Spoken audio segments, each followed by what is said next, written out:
Welcome back, everybody. We're so excited for our next interview with Megan Pinckney Rutherford, who is a blogger and a digital content producer. Megan, you've had a really fun career. Not only you're a model and were named Miss South Carolina. That's fun.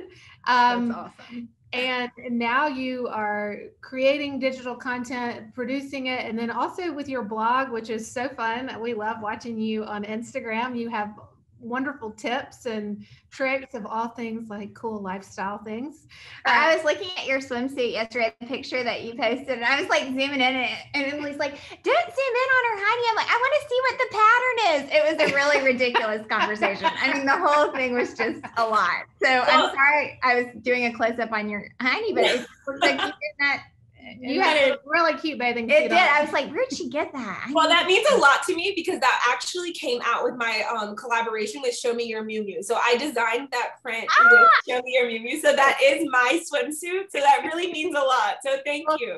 Congratulations. See, we need to start being more honest about what we do. Yeah, this is what we do. We always have these funny conversations, just us both being in our 40s. Lauren's younger than I am, but like, you know, the whole like creating digital content, like what that means, like what collaborations are. I mean, there's real business going on there. So why don't you just start off with telling us a little bit about yourself and like, you know, all the way from where you went to college and then kind of tell us how you got to where you are now. Okay, so I actually grew up in Charleston, fifth generation Charlestonian actually, which I think is kind of amazing. And I left Charleston for the first time to go to college at the University of South Carolina, which is in Columbia. And I started off in journalism because all I ever wanted to do was write for Vogue. That was my dream from like the beginning of middle school until I got to college. That was what I was certain I was going to do. But the journalism program was not for me, not at all. So I ended up in fashion merchandising, and I was a little nervous about it because I wasn't exactly sure what I was going to do with that degree, but I just really, really appreciated the business of fashion and retail. So I graduated with that degree, and my senior year in college, I was crowned Miss South Carolina USA and went on to compete at Miss USA, where I placed in the top 5. That's amazing. It was really exciting. And what's really interesting now, I could not have told you this in the moment, but when I look back, I realized that that really kind of was the start of my career and what I do now. Because at that time, Instagram was still very, very new. And at the time, we managed our own Instagram accounts as title holders, and they still do it now, but they do it under the umbrella of the Miss Universe organization. Whereas at that time, it was just mine. Like I changed my personal account to Miss South Carolina USA. And because I was volunteering and I had sponsors, I was doing a lot of influencer work. I was sharing what I was doing throughout the day. And I was giving credit to the sponsors, whether it be clothing sponsors or dentistry, or I mean, you name it, whatever sponsor that I had, I was giving them advertisement on that Instagram. And through that, I built a little following. And when I went to Miss USA, I was on national television. And it's so funny because I was only on TV for like 2 hours, but when you walk down the runway or whatever, your name comes up.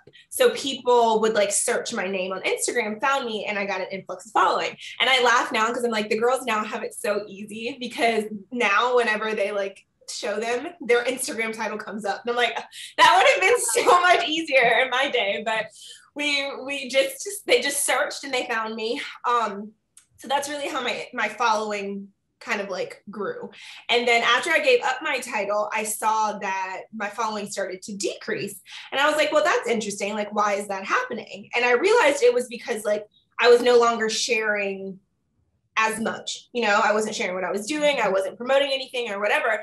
So that was kind of why I started my blog. To me, that was like a way to give people access and to share more without it just being on Instagram. And that was back in 2014. And since then, it's just grown into Shades of Pink LLC. And I now, like you said, I'm a digital content producer, which means I work with national and local brands to create imagery for them to use and advertisements and promotions across like all digital platforms. Okay, so can you unpack that a little bit? Like, Yeah. what does that look like on a day-to-day basis for you? Honestly, it's a lot of me sitting on a computer and sending and checking emails. That's really what most of my day entails. And I think about it in terms of like, each email to me is like a meeting. So it could take me 20, 30 minutes to go to respond to an email, because it's usually packed with so much information and I'm sharing so much information. So I sit in front of the computer a lot. But when I'm not doing that and I'm actually working on campaigns, then I'm kind of thinking visually about like how I can incorporate my style with what that product or company is or wants me to promote. And from there, I'm developing a shot list, I'm picking wardrobe, I'm actually shooting. And then once I have the imagery, I'm coming back and, developing the text, whether it's for Instagram or whether it's for a blog. And I'm like doing the story slides. And it's all things that on paper, it sounds like you could do in like 20 minutes. And it always blows my mind, like how long it takes for me to like complete something. Because I mean, I can work on a campaign. Like for instance, if I'm sharing something for a business, if I'm promoting something and I have to create an Instagram post and an Instagram story series, like once I have the imagery, so that doesn't even count shooting it and prepping for that shoot, when I'm just working with the imagery to create that post and that story, it could take me a good hour and 20 minutes just to compose all of those things. And I always like step away and I'm like, how did it take that much time? But it does. Yeah.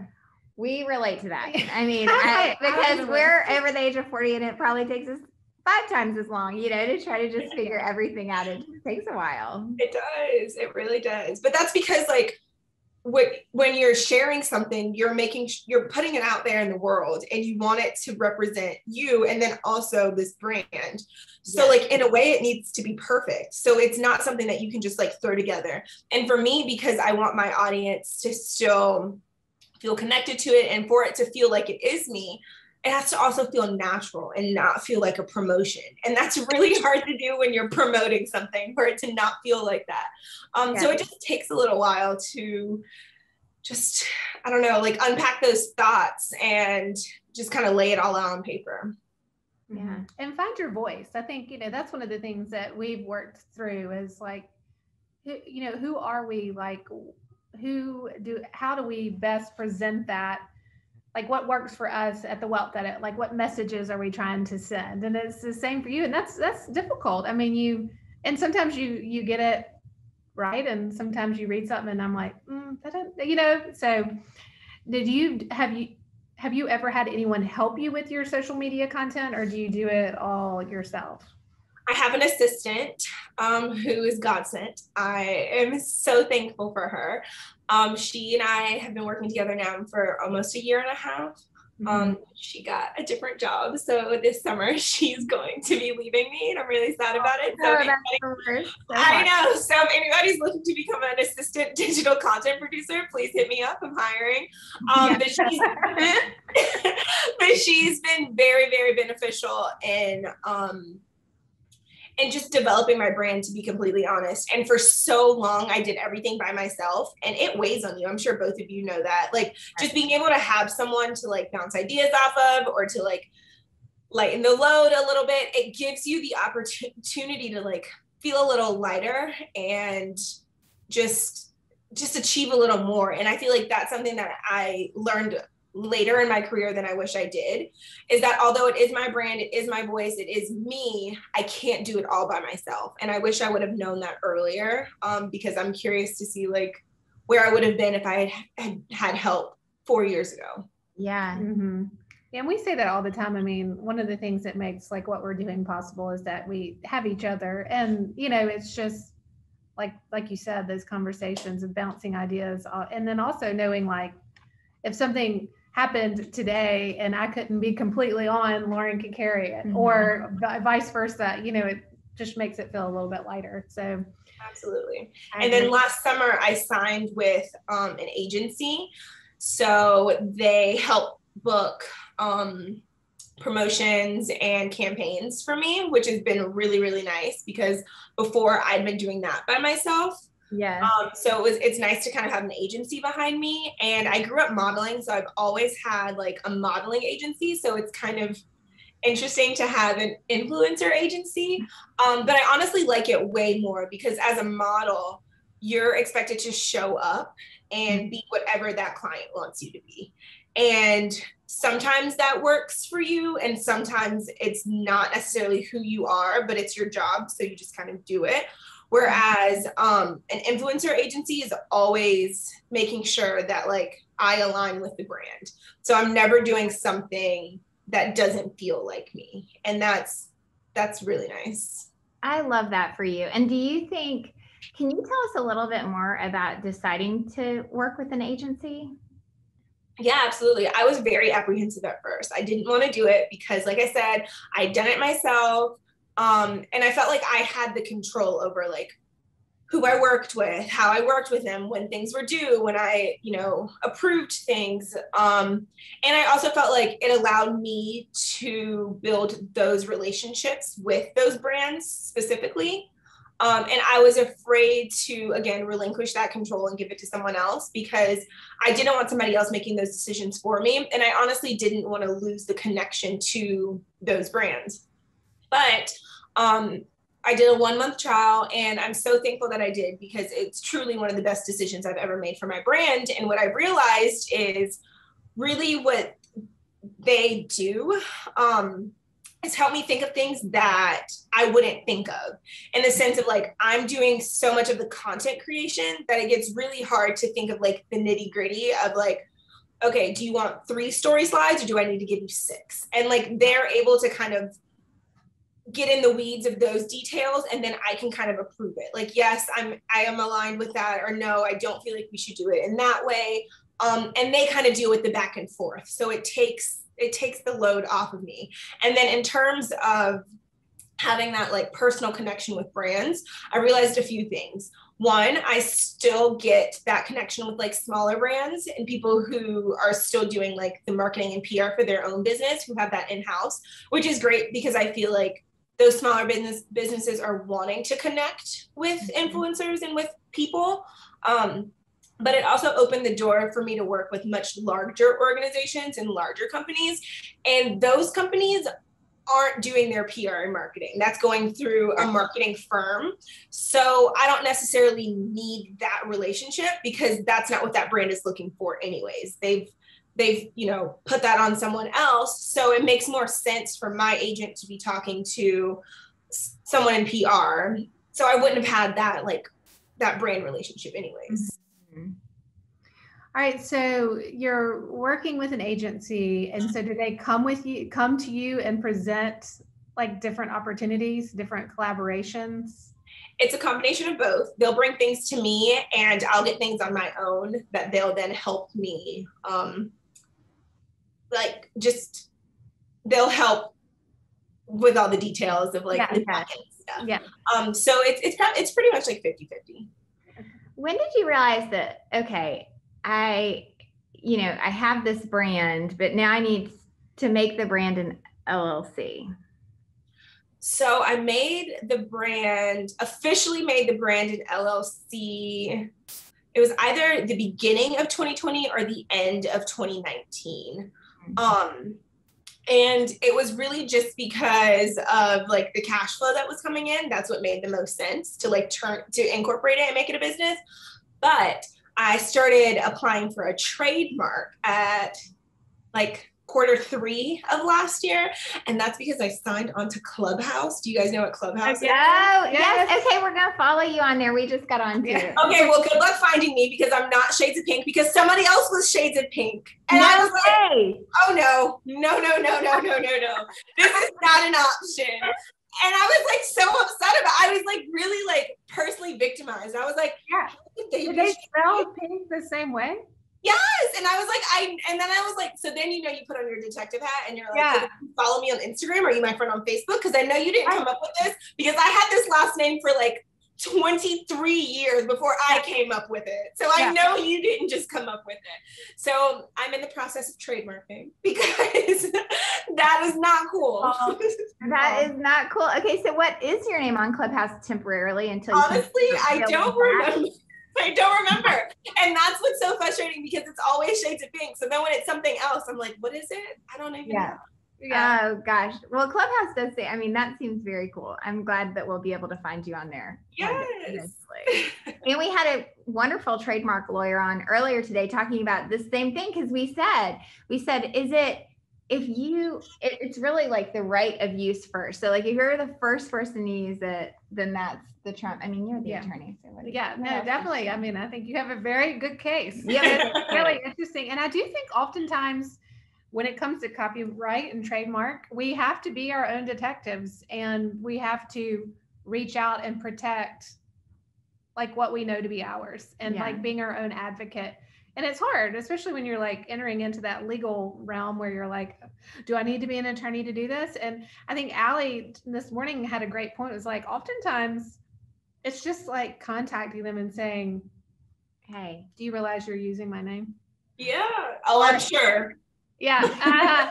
But you know, people are like, well, then you send them a letter from an attorney and they're like, okay, maybe I don't want to do that. But it is hard and you don't want to like reach out into a place you're not supposed to, and you don't know what you don't know. So that's a hard place, and one that I think we all need to like be comfortable spending our time like digging in a little bit to that, because it is something that from the get-go we need to be like aware that we have to be our own advocate in those places. So I love that you're doing that.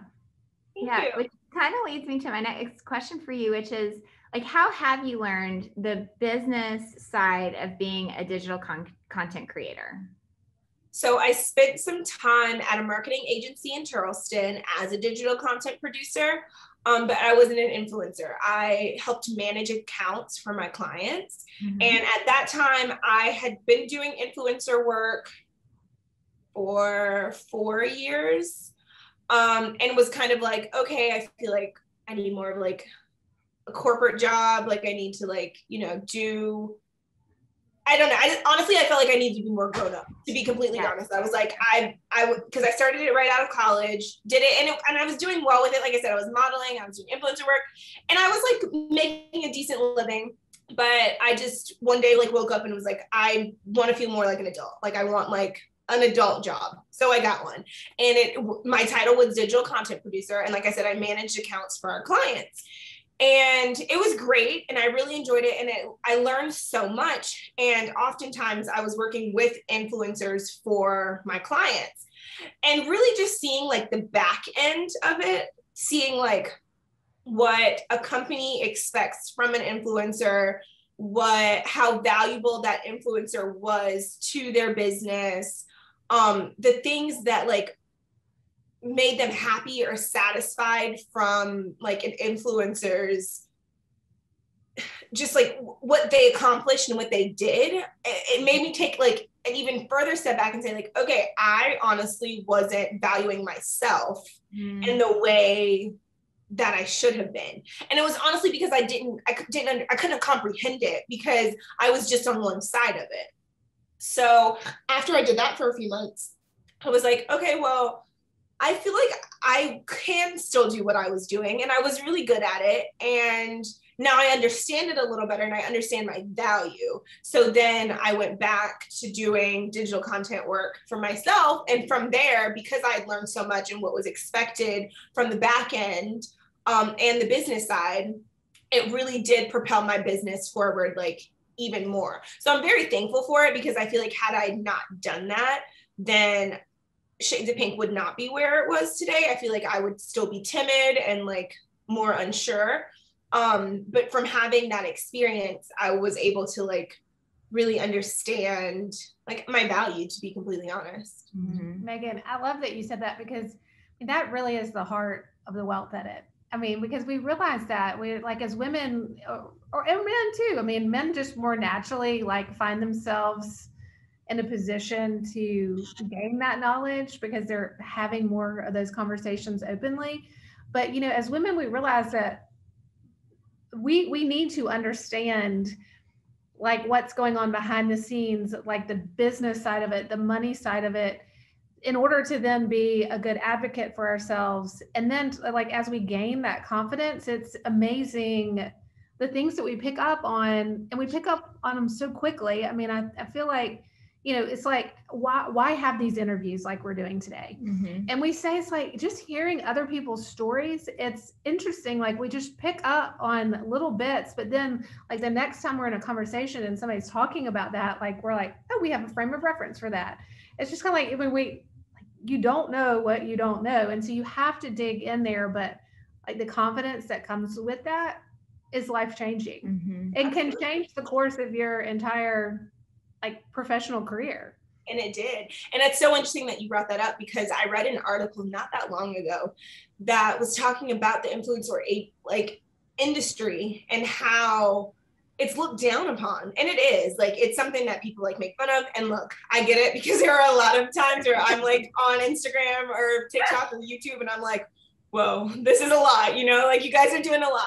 But what the article was really saying was, it gets looked down upon because it's a predominantly female industry, and it's women who have created businesses for themselves, and they're now competing with these big advertising firms and marketing firms, and that's why it's looked down upon. And it was such like a light bulb thing to me, because I was just like, holy cow. And again, a lot of these women are people who are stay-at-home moms or who are housewives who maybe have like some more like discretionary income than the average person, but for so long was just that, you know, they were just a mother, they were just a wife, they didn't have anything else.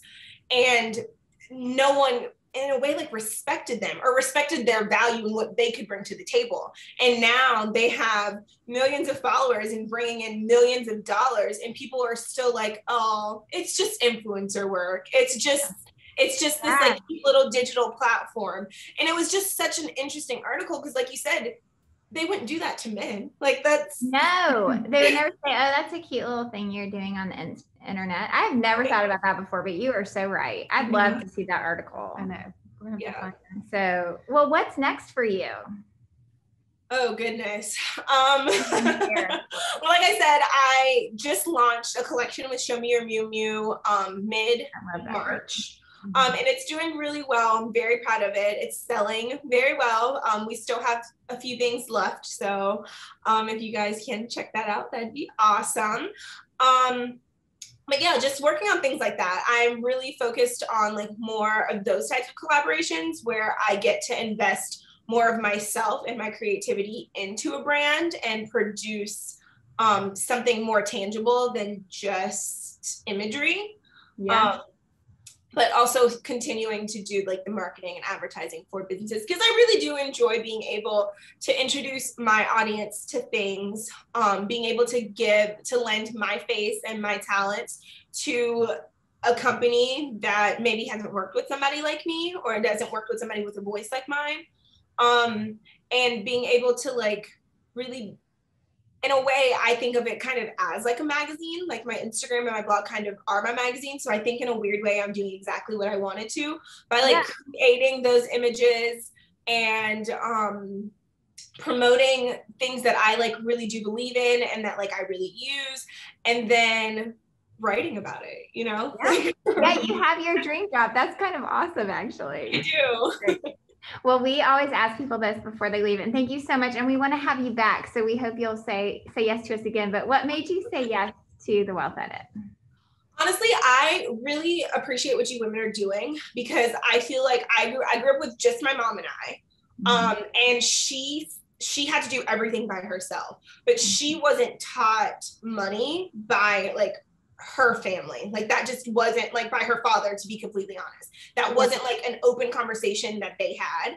And because it wasn't for her, it wasn't for us as well. So like the thought of like just money in general, I feel like is such a taboo subject. And I think really for women, and the fact that you guys are able to like help us all like understand it on a different level, I feel like is extremely beneficial. And I feel lucky and blessed because my husband does a really good job of like explaining things to me, because like I said, I had like no like frame of reference for anything. But then also like with my business, I hired an accountant and somebody who's like really, and like a tax lawyer who can like really go through and say like, this is why you're doing this is why we're doing this. Because until then, like I said, I had no frame of reference. So the fact that you guys are like making it a very like open conversation where it's just like girlfriends and it feels very relaxed and very comfortable, and I don't feel like I'm like sitting in an office with like 3 men like in a suit telling me about like money. I just feel like that's the word. Yeah. Yeah, I just feel like that's important because I don't feel like we always have access to that. Yeah. Well, thank you, Megan. We have loved having our time, and thank you for being willing. I know you just gotten back from a trip, so thank you for making time for us. Absolutely. We have enjoyed it so much, and we hope we will get to talk to you again on the Wealth Edit. Please. All right, thanks, Megan. Bye. Bye. Here.